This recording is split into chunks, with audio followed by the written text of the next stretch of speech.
विक्रम, इसमें कुछ लिखा हुआ है, पढ़ो।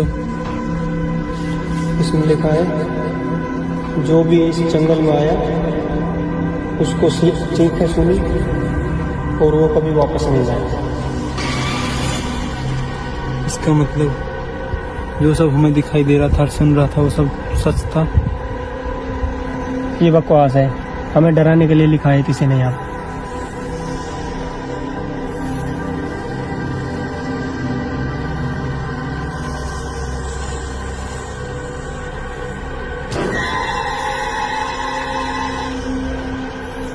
अगर ये सब सच हुआ तो हम फंस जाएंगे। मैं कह रहा हूँ ये सब झूठ है।